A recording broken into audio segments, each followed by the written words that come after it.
Well, it's finally time to change the brake pads in my 2016 Ford Transit. Now, as you can see, I like to get my money's worth out of my brake pads. These are paper thin and maybe only have a few days left. But we got a little trip coming up, so I'm going to throw some pads in here. I'm not doing the rotors today, just have time to change out the pads, and I already happen to have them here at the house and just don't have time to run around and look for parts right now. So we're going to just do what they call a pad slap. Let's get in here and get that done.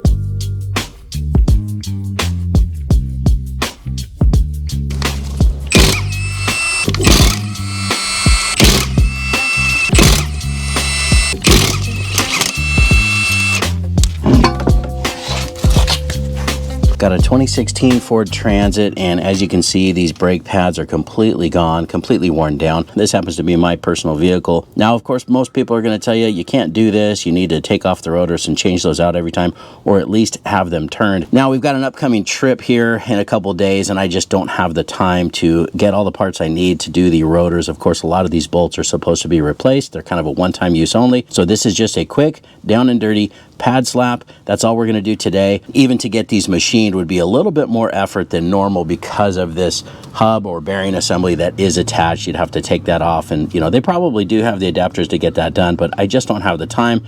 So we're just going to throw some pads on here so that we can at least get through this trip. The next time we need to do the brakes, I'll order the rotors and do it the right way. So let's jump in here and get this done. Now, the first thing I like to do is push the caliper pistons back in to make room for the new thicker pad material. What I usually do is the pry bar method. I'll just get a little stout pry bar, get it in there and pry that towards me, and that will push these caliper pistons back in. Now, you could also take the caliper off and use a large C-clamp or the caliper compression tool. These ones do not need to be turned as they get pushed back in. The back calipers on this do have to be turned and pressed at the same time. Not with these ones. These ones you can just press them in. Of course, there's a lot of people that like to open the bleeder screw and push the old fluid out as they push that back in, and that's fine if you'd like to do it that way as well. What I'm going to do is just push the fluid backwards up into that master cylinder. So I'm going to pop the hood and make sure that there's enough room in that master cylinder so it's not going to overflow and make a big mess.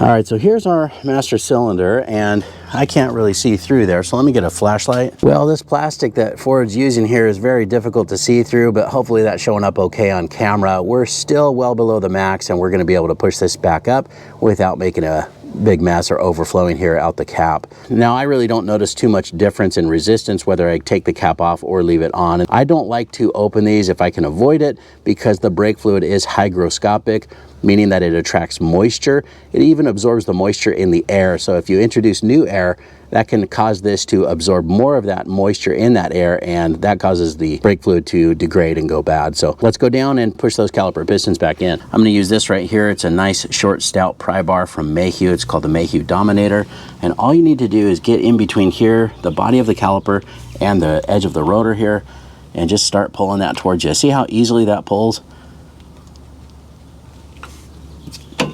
Now I'm going to slide over here and wedge it between the old pad and the rotor.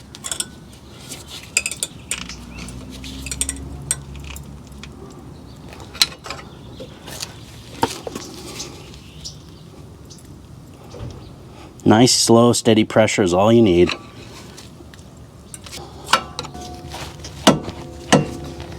All right, now we've got plenty of room in there for the new pad material. All right, now we can take out these two caliper slide pins or slide pin bolts. It's a 15mm socket or a wrench or an impact. Just gonna break them loose here with a wrench first. Now, if your slide pin wants to spin on you while you're taking it out, you see it's got this little flat spot on here. You can grab a 21mm wrench and put it on there while you spin it out. Let's give that a try. All right, there's the first slide pin bolt, and same with the top one here.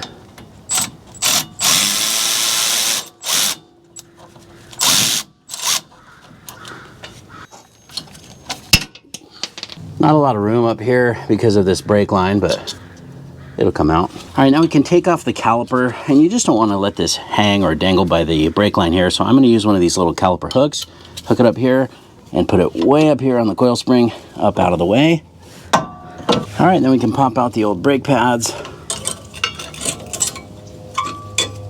Well, you can see we probably had at least a few more days worth of braking on these, but it's definitely time to change them.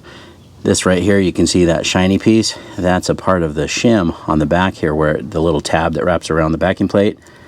Take a look at that. We were just starting to scratch on the rotor. So glad we caught these when we did. You know, some people do the rotors every other time, but you should at least have them machined. Again, I've got a trip coming up. Don't have time to do this the right way, but would rather have new pads in there than these. Now our kit does come with replacement clips here, these little retainer clips or abutment clips. So I'm going to pop these all off. Some kits do not come with these, and so I guess in a pinch you can maybe brush these up or get them cleaned up enough to use, but ours came with them, so we don't have to worry about that. Now I'm going to get in here with a little wire brush and try to clean out these little channels on this bracket. Of course, that's a lot easier if you take this bracket off, but those bracket bolts are technically a one-time use bolt. It's like a torque to yield, so I'm not going to bother taking this bracket off. I'm just going to clean these with a wire brush. I'm going to use a little wire brush on a drill. If you're going to do that, just make sure you wear some safety glasses. Now you don't need to use the wire brush on a drill. Wire brush like this works fine. Those clips have got to sit in there nice and flush, otherwise your pads could be too tight or they'll bind and hang up and cause your brakes to drag. All right, now I'm going to pull out the two slide pins and clean and re-grease them. Just pull it straight out. Sometimes these boots will catch on there, so you kind of got to pull the boot back. And we're just going to wipe off what's on here. Now sometimes I'll pop these back in and try to get a little bit more of the old dirty grease out of there. You know, again, if you're taking the bracket off, you can clean out these recesses really well with some brake cleaner, but wiping most of the old stuff out seems to work fine. Now when you brush that slide pin with new grease, just make sure it's the right kind. This is some Versachem caliper grease. It's this pretty blue color. If you use regular grease, it will overheat and gum this up and stick, and it'll cause the slide pin to seize.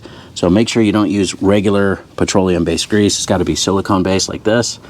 And we'll just pop that back in. Now as you push it in, just make sure that that boot slides up onto that slide pin.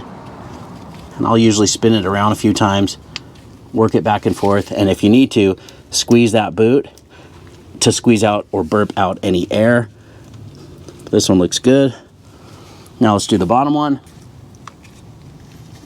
Now you see the bottom one has a rubber bushing on the slide pin, so that's one of the reasons I like to do these one at a time so you don't mix that up or forget which one went where. On this vehicle, the one with the rubber bushing goes on the bottom. The rubber bushing sometimes swells as they get older and you have to replace them. Some kits will come with replacements. Ours did not, so we're just gonna clean this one off and reuse it.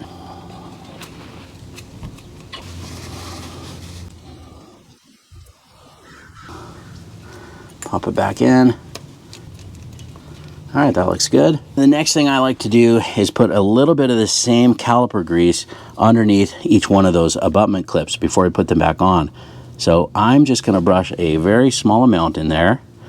Just try not to touch the rotor. This is, again, easier to do with the bracket off, but we can get it done. This is not so much of a lubricant as it is a protectant, just to prevent that from corroding and lifting those abutment clips. All right, here's the new clips. They just snap in place. It's pretty easy. All right, now here's the pads I'm using from Power Stop. These are the Power Stop Extreme for heavier duty vehicles or truck and tow. I used the same ones on the back and I've been really happy with them, so that's what I grabbed for the front as well. Now you don't necessarily need to do this, but I'm gonna put just a little dab of this same Caliper slide pin grease here on the little ears. I guess you call that the ear of the brake pad. I just like to put a little coat on that. You know, sometimes I don't do it. It just kind of depends on how the clips are looking. Those ones look pretty corroded, and so I think just that little bit will help this slide in there and, you know, prevent that from binding up. You know, some people say it's not necessary at all because it just gets hot and just, you know, melts off or gathers dust. But I think a little bit additional protection is not going to hurt, so we're going to do it. Same with the inside pad here. Now, one thing that's kind of unique on these pads is there's no real noisemaker or anything like that. You know, a lot of pads will have a little trailing squealer. These do not have them, and the old ones that I took off did not have them either, other than the little shim that wrapped around and started touching the rotor. But we'll just have to keep a close eye on these. Now, I always like to make sure that these are not too tight, and these ones feel fine. You just don't want to have those brake pads binding up and cause your brakes to drag. So that looks good to me. Now, also, one thing I like to do on the outside of the shim is brush on a little bit of this silicone ceramic extreme from Permatex. This is a much higher temperature grease. Now, I just like to put a little thin layer on the back of that shim. You really don't need too much of this stuff. Just a real thin coat just seems to help dampen the vibrations that cause squeaks and noises. That looks good. All right, now we're just about ready to drop this caliper back down, but I'm just gonna brush off some of the corrosion and rust that's on here. You always wanna inspect these rubber boots here as well. Make sure that they're not leaking or anything like that. And these ones actually look pretty good. All right, now we can put the caliper back down. I'm just gonna unhook this from the coil spring where we had that hanging and just carefully line this up. Sometimes you have to pull in a little bit on these slide pins to make that fit. There we go. Now, as far as the caliper slide pin bolts, you know, these don't always call for thread locker, but anytime I see it, I like to put it on. It looks like we do have some remnants of some of the low strength, kind of the purple stuff on here. And so that's what I'm going to use. Happen to have some of that right here. This is Vibra Tight low strength thread locker. All right, that looks good. Get these started.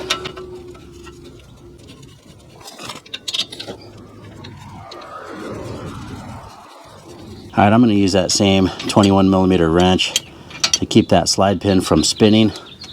We'll get this zipped on here. Again, it's a pretty tight fit with that brake line there. Do the same with this bottom one. Just going to zip this on. All right, the torque spec that I found online for this is 44 foot-pounds.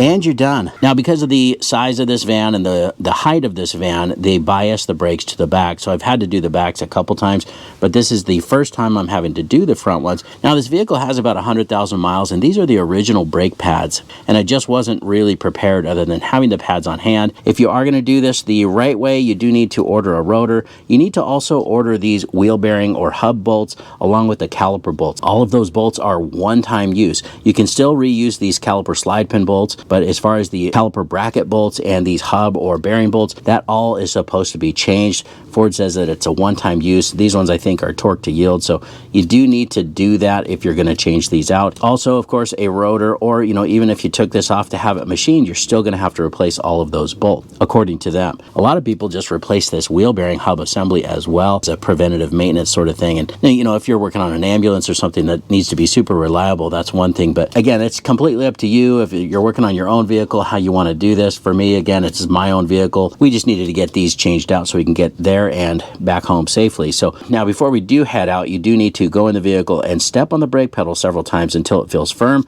which will push these caliper pistons back out, pressing those new pads up against the rotor where they need to be. When you do this, however, don't push the pedal all the way to the floor. That can damage the seals in your master cylinder. Just press it down halfway several times until it feels firm, and don't forget to double check the fluid level in the master cylinder as well, and make sure that's all topped off where it needs to be, and you should be good to go. But that's pretty much it. I hope you guys liked this video. Please give it a thumbs up and subscribe if you don't mind. That does help me out. And of course, I'll get a link in the description to some of the parts and tools used in the video as well. Thanks so much for watching, and good luck.